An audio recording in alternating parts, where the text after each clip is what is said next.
Another baseball season is upon us, but it doesn't seem much different from the last one.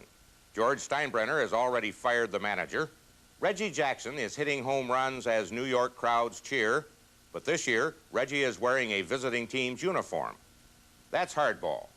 This story is about softball. But as we said last year when we first ran this story, hold on, sports fans, don't touch that dial. This is not the kind of softball played by the Playboy Bunnies in Central Park.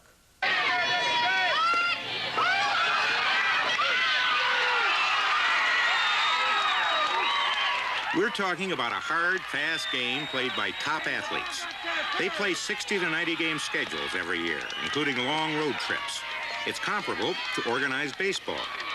The pitchers throw like major league fireballers. Big leaguers have trouble hitting against them.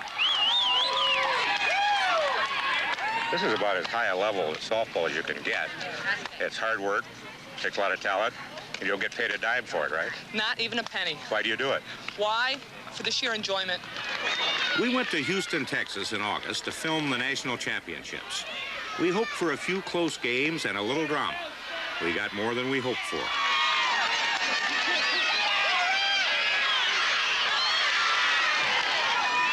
Most of the players we met were college students.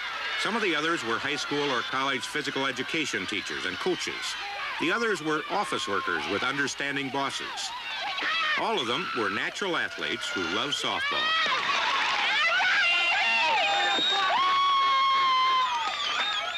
Pre-tournament favorites for the championship were the Brakettes Brakettes from Stratford, Connecticut, and the Saints from Sun City, Arizona.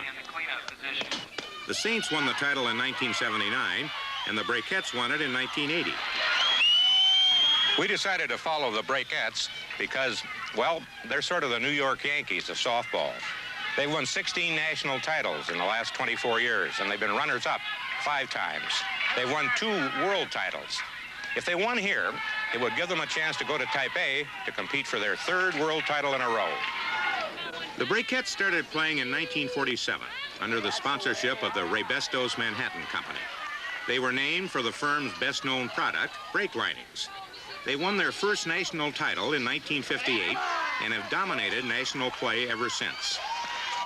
The team's key player is pitcher Kathy Arendsen, a 23-year-old basketball and softball coach at the University of Connecticut. When she arrived in Houston, Kathy had a 4-season record of 92 wins and only 4 losses.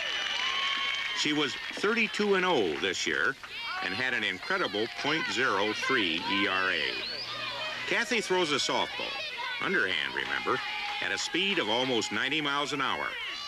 Not as fast as, say, Nolan Ryan, but as fast or faster than many successful major leaguers.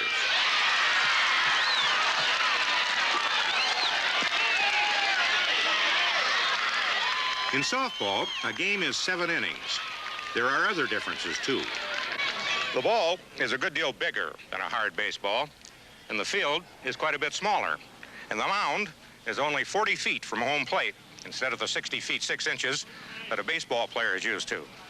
Actually, when you're at the plate and turn and look at the mound, the pitcher looks about 10 feet away. I know, I tried it. You don't realize how fast the ball is moving until you try to hit it.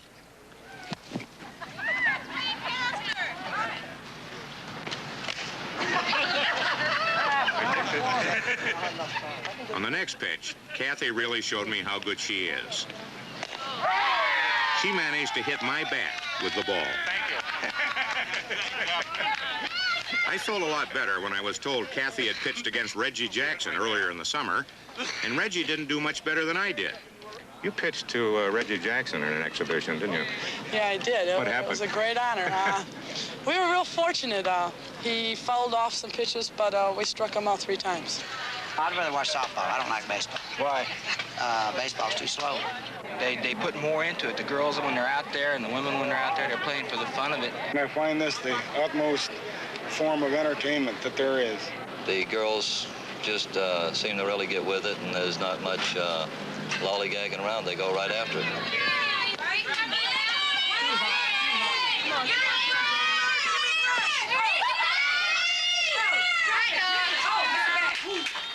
A long time ago, Major League Baseball players used to do a lot of yelling from the dugout.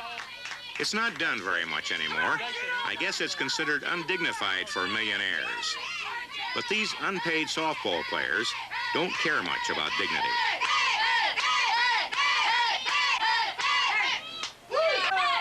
If a little noise could get a teammate's juices flowing or rattle the other team, why then a lot of noise might do it even better. In this case, it didn't work. These players were actually having fun. Think about that, baseball fans.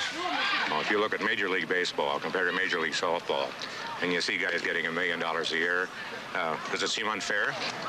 A little bit, but I wonder, too, if they can get the satisfaction if they really enjoy playing as much as we do, because we give up of our time, we give up of our own expenses and everything else. And so, you know, you really have to want to play. It's worth it. It definitely is worth it. The Brakettes' third game was against the Orlando, Florida Rebels. Kathy pitched a no-hitter for 5 innings, but in the 6th, the Rebels got 2 hits and a run and beat the Brakettes 1-0.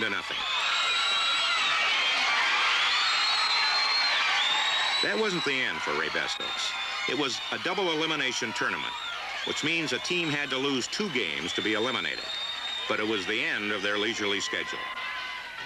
To win the tournament, they would have to play and win 7 more games, 4 of them on the last day.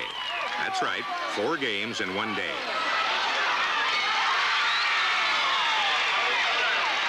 They won the first 5 and came down to the last night needing 2 victories over not Sun City as expected, but the Orlando Rebels, the team that had beaten them earlier.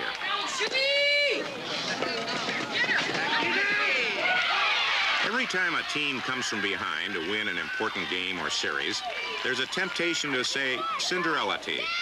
In the case of the Rebels, the cliche is probably justified. Their 57-year-old manager, Marge Ricker, has run the team for 28 years with no big sponsor to help with expenses. Somehow, she manages to scrape up enough money to keep the team going. The Brakettes were flown to Houston and were given meal allowances. The Rebels went to Houston by bus with Marge Ricker driving and cooked their meals on hot plates in their rooms. The Rebels had gotten to the Nationals 22 times and never gone home a winner. If the Rebels could beat the Brakettes once more, Marge would finally have her championship. The first game was 0-0 for 9 innings, and Kathy hadn't given up a hit. In the top of the 10th inning, Brakettes first baseman Diane Schumacher hit a home run to give Raybestos a 1-0 lead. It was the first run scored off Orlando pitcher Lou Peel in the entire tournament. In the bottom of the 10th, Orlando loaded the bases against Kathy, but she got the final out before a run scored. One more game, and it was another thriller. The Brakettes got a run in the 4th inning on only 1 hit and went into the last half of the last inning with a 1-0 lead. Kathy had not given up a hit to that point, but she had pitched 25 innings that day, and she was tiring. A single, a sacrifice, and another single scored the tying run for the Rebels.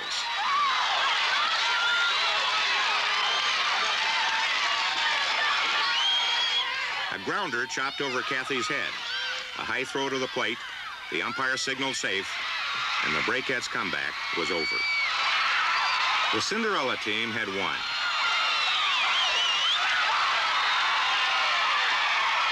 When the last game of a World Series ends, the winners pour champagne on each other, and the losers sit quietly in the dressing room. Sometimes they cry. Same thing here, minus the champagne.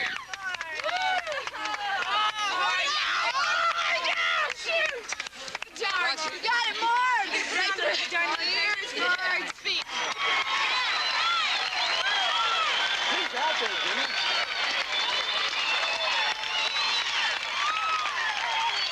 For the Brakettes, the tournament lasted just 1 inning too long. What's happened since? Well, Marge took a team of all-stars over to Japan last fall and beat Japanese and Chinese teams in a tournament. Kathy pitched and was undefeated.